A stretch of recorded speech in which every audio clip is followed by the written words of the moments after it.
delighted to be joined at this moment on India Today by one of the key architects of India's diplomatic win, India's External Affairs Minister, Dr. Jaishankar. Dr. Jaishankar, welcome and congratulations on a job well done. Well, thank you, and good to be here with you. Your book is titled The India Way Strategies for an Uncertain World. And during India's G20 presidency, we saw a lot of those strategies come into play in this uncertain world as you showed the rest of the countries the India way. In India's journey as a country moving from being a middle power to a world power, how significant do you think the Delhi Declaration is? I think it's very significant, Rahul, because for a variety of reasons. One, the G20 itself is the premier global forum today. More so when we see the UN completely gridlocked, when in fact many other groupings are either divided or shall I say not functional. So this is actually in a way the coming together of the top 20 countries of the world. Now added to that we called another 9, so you can say roughly the top 30 countries of the world, 14 international organizations. So there were 43 people around the table. Now it was significant because in a way it was a test, if you could look at it that way, of our ability to really shape the global agenda.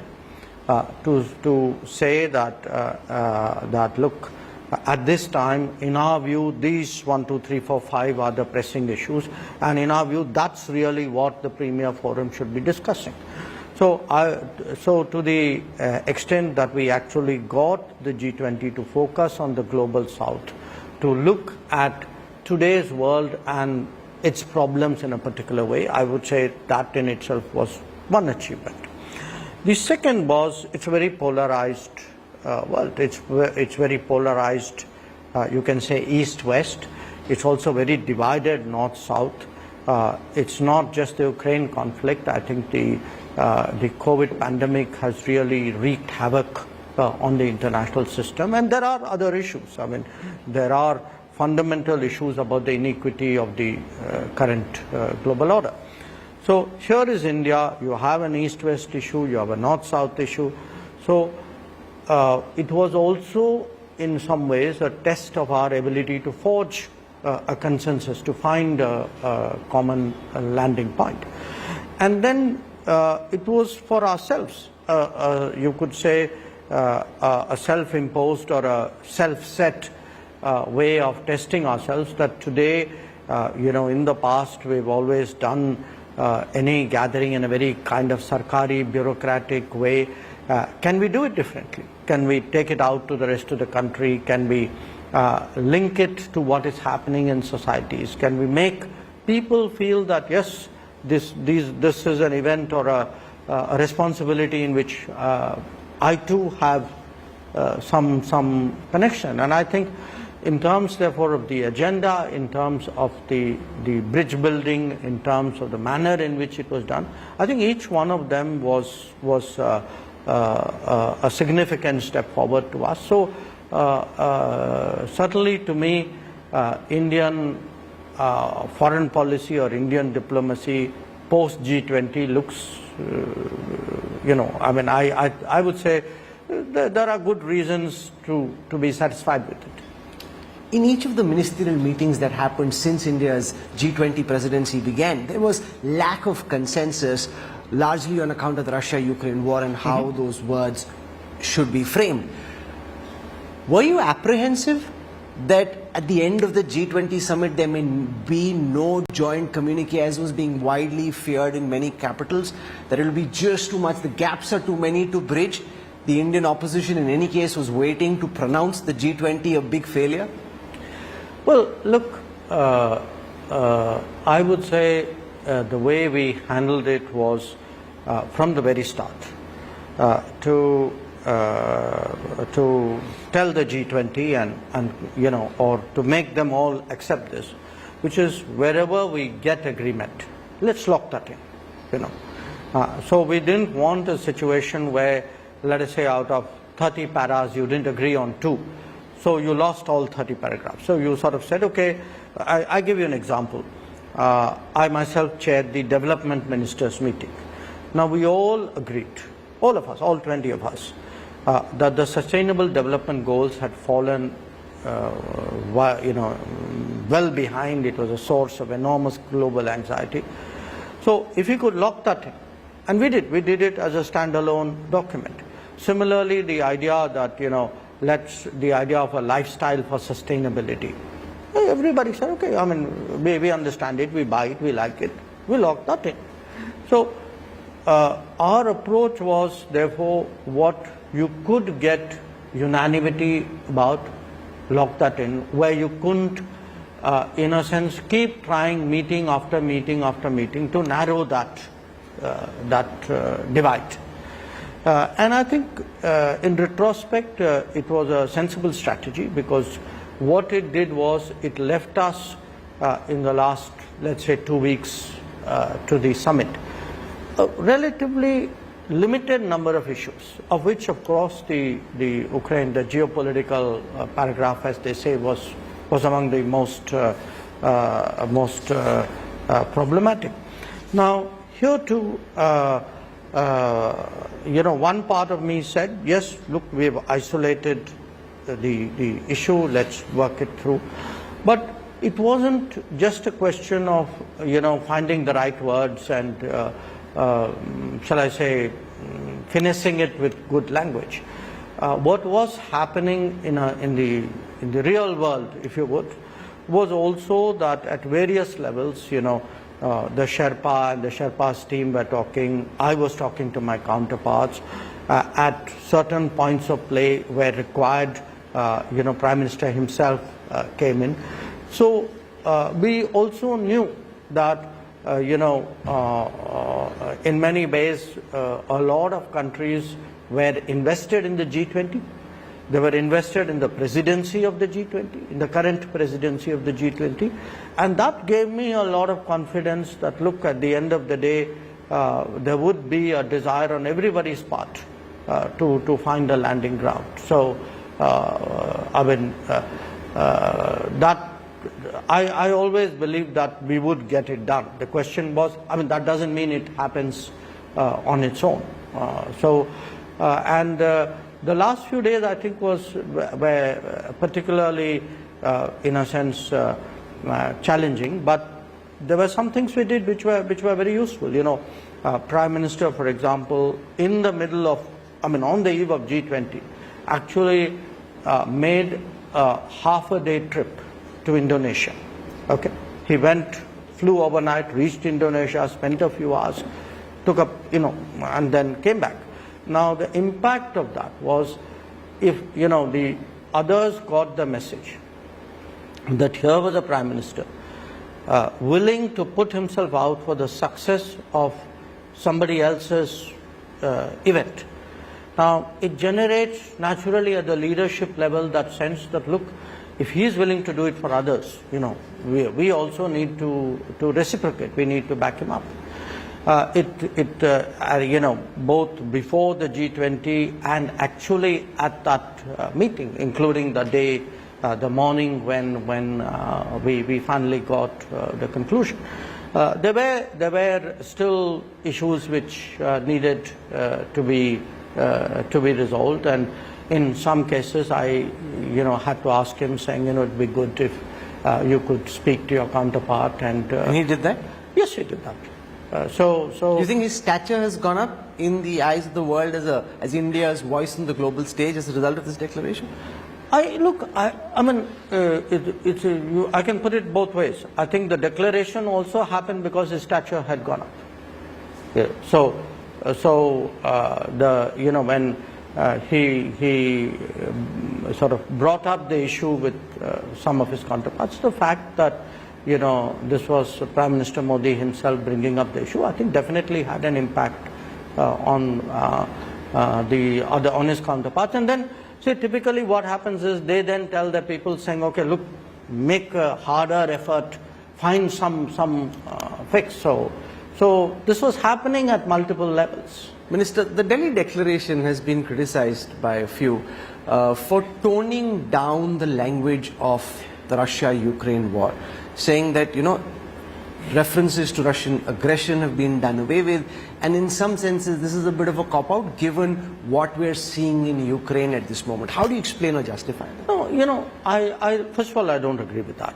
I don't think it's a cop-out.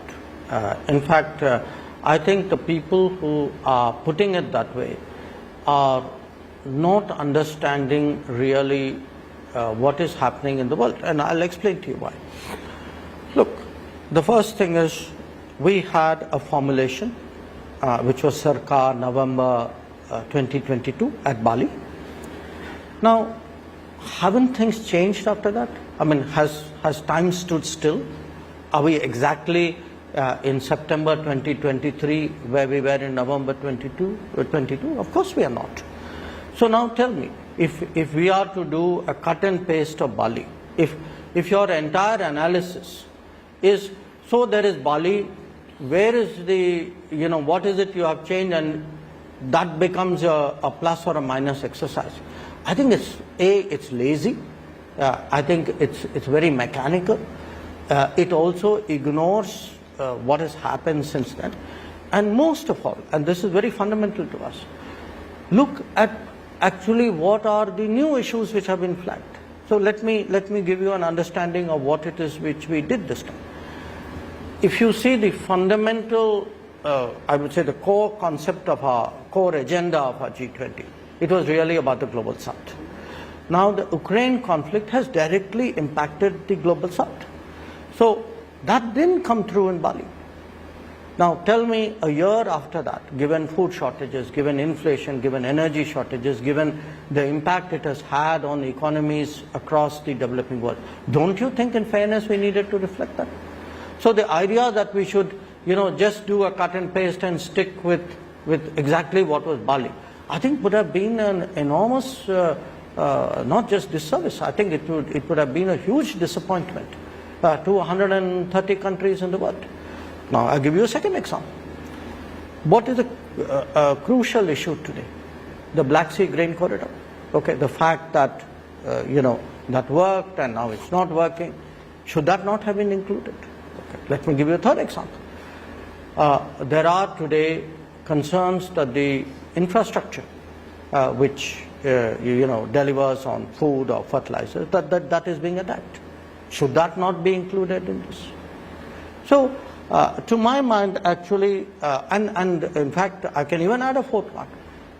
We've had, even in the last few weeks, meetings about finding a way out on Ukraine. There was a meeting in Copenhagen. There was a meeting in Saudi Arabia and Jeddah. There have been other discussions. So if countries since Bali, if they've been trying for a way out, should that not be recognized? So I would then ask a counter question. If the entire purpose of that exercise is to carry everything mechanically through, do a cut and paste from Bali to here, then that's like saying that, I'm really not taking cognizance of dialogue.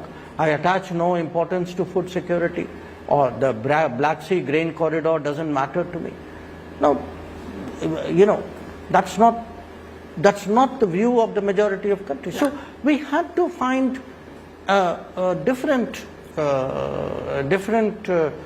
set of words and different formulations, which is why I said, look, Bali was Bali. Delhi is Delhi. I'm very curious, does the G20 now officially become the G21? Does the name change?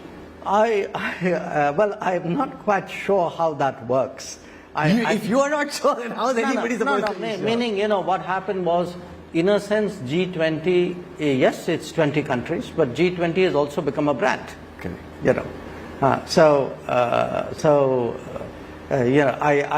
I would say we will discover whether now that the African Union has joined as a permanent member, exactly what people call it.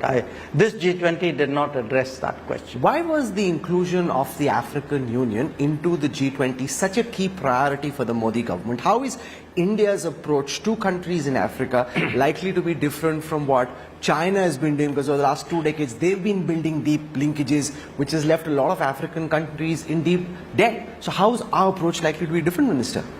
Well, two issues here. What is our approach to Africa? Second approach, why is it important Africa be included in the G20? Let me take the second one. It's been talked about for some time. It's not a new issue. And even at Bali, the African Union chair, Senegal, tried very hard, but people didn't have the bandwidth at that time to look at it. Now, we felt very early on that we should put this on the agenda. Why did we feel that? Variety of reasons. One, part of it is, you can say, the solidarity of the developing world, of the decolonized world, that our feeling for each other is very much stronger. The second, that if you look, here I'm talking particularly of the Modi government and Prime Minister Modi personally, he has a very strong belief, conviction in the philosophy of no one left behind. Okay, no one left behind, even in terms of our own country, our own society. So if you look at everything that we've done over the last 10 years, a large part of it is make sure in food, in financial inclusion, in housing, in health, that in Kisan, in Saman Nidhi. So the whole idea of an inclusive India where people get their fair share of support. Now, if that's your fundamental conviction cannot stop at your borders. It's then a worldview. So if you feel that, let us say, an aspirational district has been left behind in India, or a community has been left behind, or a demography has been left behind, it applies equally in international affairs. And from the very beginning, he's always had that view that, look, we need to go the extra mile where Africa is concerned. And there seems to be good feedback in African countries. Yes, absolutely. So what we did was, we did those initial soundings. Okay, so we asked people saying, look, folks, this has been on the agenda, should we do something? And, it's in the nature of these kind of platforms that nobody differs, but nobody quite belts the cat. So I think Prime Minister decided he would do it. So he then, some months ago, wrote to the other 19 leaders saying, in my view, this should be done. And please let me know if you agree with me. So I think I give him that credit, that in a way he forced the issue, that he put it on the table. And the nature of the issue was such, there was really nobody who would have opposed it. But it's just that nobody made an effort to do it. Maybe Mr. Modi's sort of sense of social justice is much stronger. Are you hoping this triggers a move towards reforming the United Nations Security Council? Because we've got it done for somebody else, and now others should also get the message. I don't think, no. That's a kind of a, I know you don't mean it that way, but it should not look, this wasn't done as a transaction. Okay, this was done because it was the right thing to do. Now, if by doing the right thing, you also encourage others to do a right thing, there's no harm in that. I mean, after all, in a slightly different context, we also took the lead in the expansion of the BRICS. That when it came to the BRICS expansion, it was India which actually had the largest list of potential nominees which we backed, and we succeeded in sort of pretty much getting every one of them in. So that's one part of it. The second part of, the other part of the question, what is our policy towards Africa, I think came out in the G20, which is Africa today requires special care. It requires, the rest of the world to do much more than it's doing. We tried to do it in different ways. And we've always taken the view that, look, with Africa, the development partnership will be based on the priorities of Africa. So today, if you go to Africa, India stands out. India stands out as the country which paved the way for African Union's entry into G20.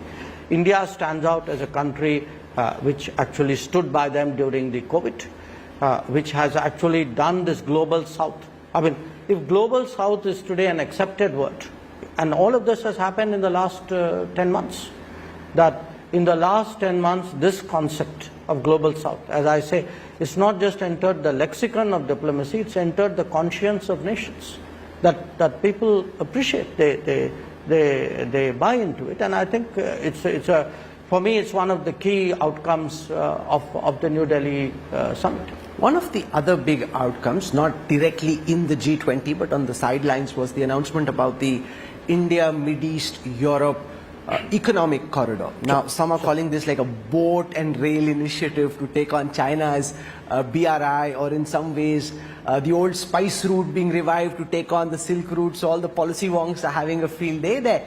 But is this in some ways an attempt to push back at the BRI? And how do you ensure that the projects that are built don't end up as white elephants, given that relations between some of these countries that are involved in this corridor are actually fraught and could change at some point in time in the future?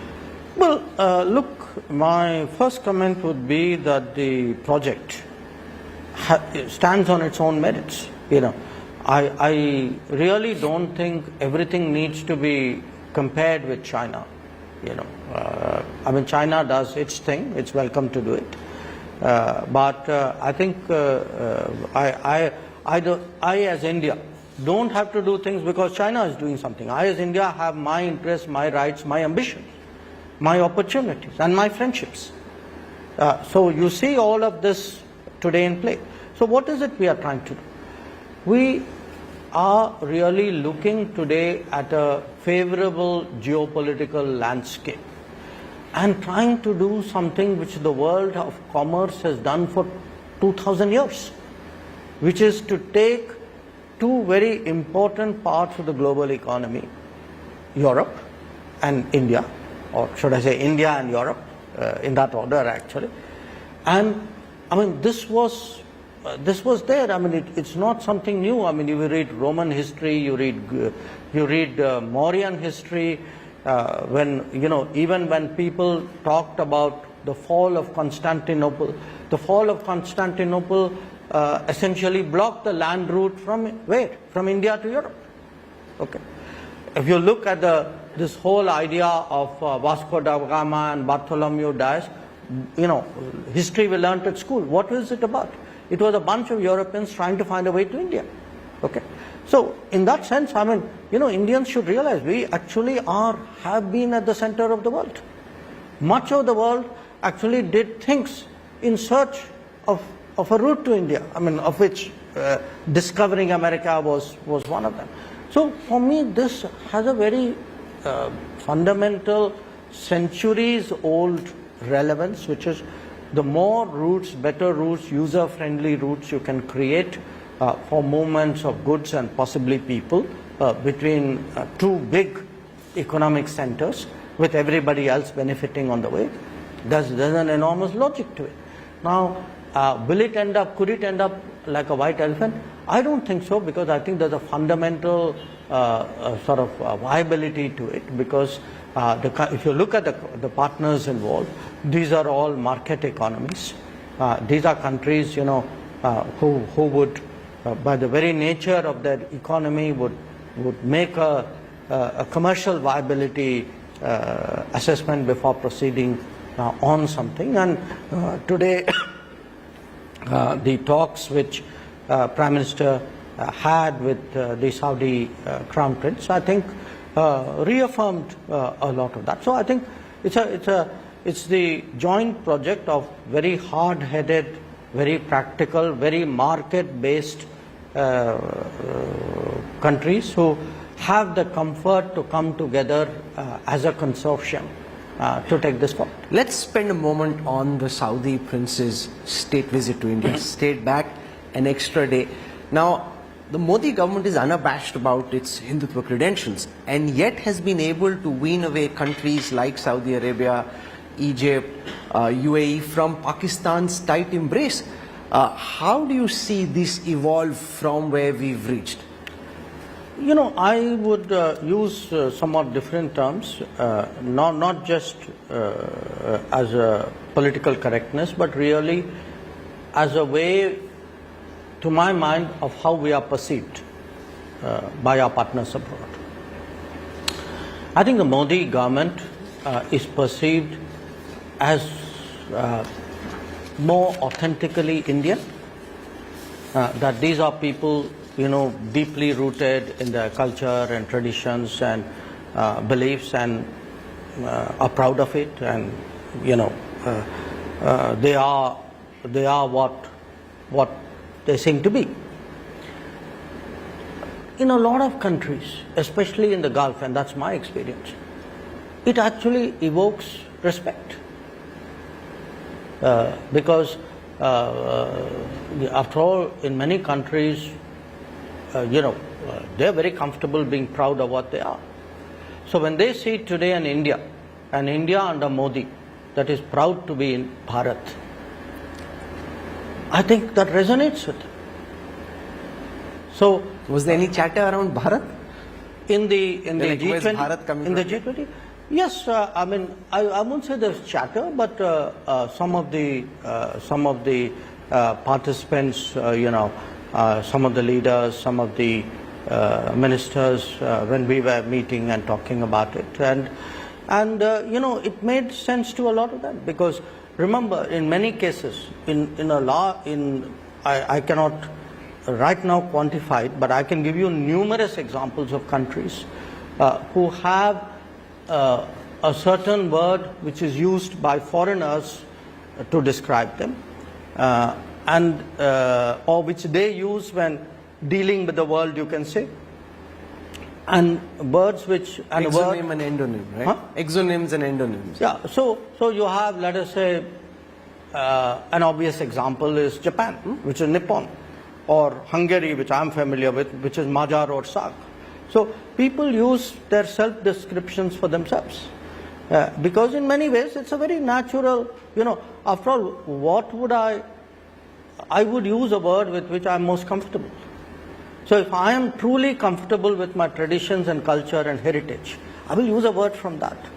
If I have a discomfort with it, maybe I'll use some other word. I want to spend a moment on India-Russia, because when you took the position that we won't condemn the Russia war in the way that Europe and America did, or we'll keep buying oil from Russia, it was thought, okay, Dr. Jaishankar in India going to get into trouble with the rest of the world, because that's an oddball position to take given the conception that Europe and America had. In the end, you seem to have been able to pull off a very fine balancing line. Rahul would explain it by saying that by being honest about our interests, about our views, about the nature of our relationships with different countries, I think people accepted it. Because had we tried to be clever or duplicitous or evasive, I'm not sure. I think we would have, in fact, landed ourselves in much greater complication. So to me, it was important from the very start to explain to the world that, look, we have our relationship with Russia. That's the history of the relationship. This is how we see it. This is the popular societal perception of it. This is the government assessment of it. This is our strategic view of it. And when it came to the energy markets, actually, it was less an advocacy of buying Russian oil. It was more an advocacy of don't constrict the oil markets. That if you tighten the oil markets beyond a point, it will have catastrophic consequences. And I would say the history of the last year has borne that out. So today, a lot of people, do see what we did as the sensible course of action. I think they respect us more for being transparent about it. So, in many ways, by being who we are, by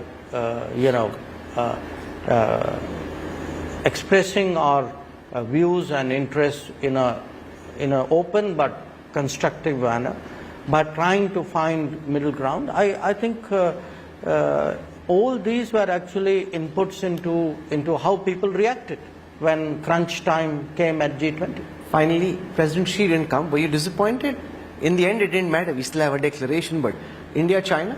Look, a number of people have asked me that question, and the G20 at the end of the day is a set of countries. Okay. Now, it's for each country to make its calculation about the level of its presence. So, whether that country or any other country, I mean, if in retrospect they think, okay, maybe I was better served or not that well served by being there, that's their judgment. As far as I'm concerned, there were 20 member states. The 20 member states were there.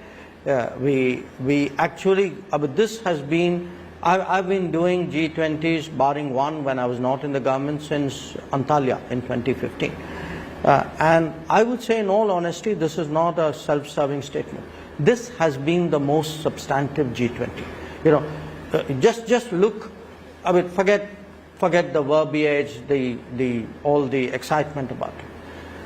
Today, we have actually brought the globe, the focus on Global South, very badly needed.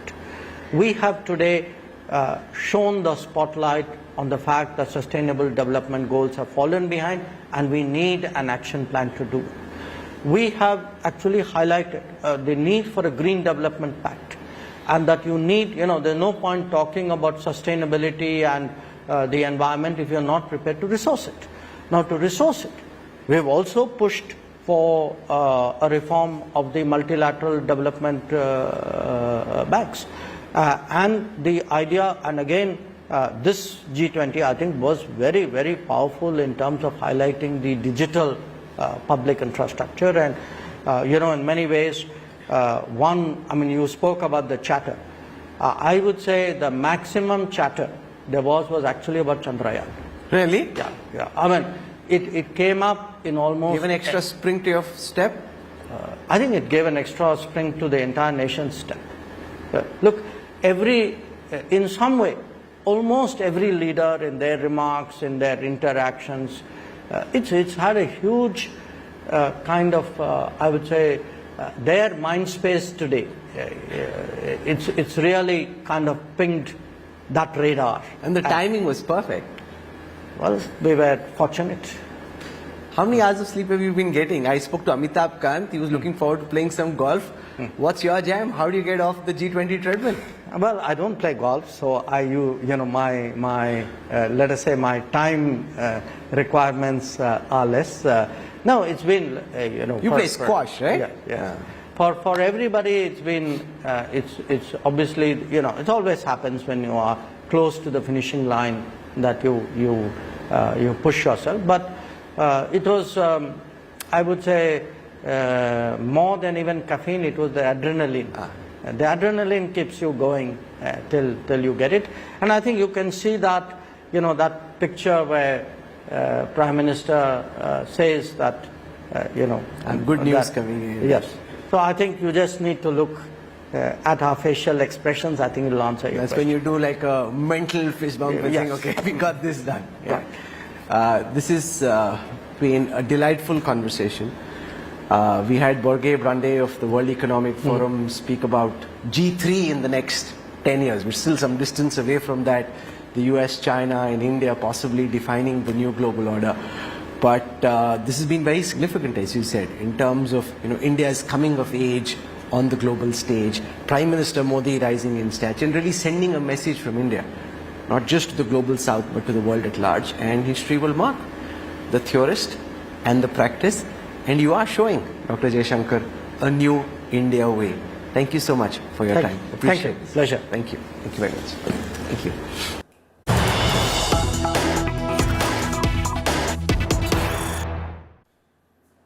The agenda for prime time has been completely set by Dr. S. Jaishankar, the External Affairs Minister, who unsurprisingly speaks to India first. India Today first. The first interview after G20 by the External Affairs Minister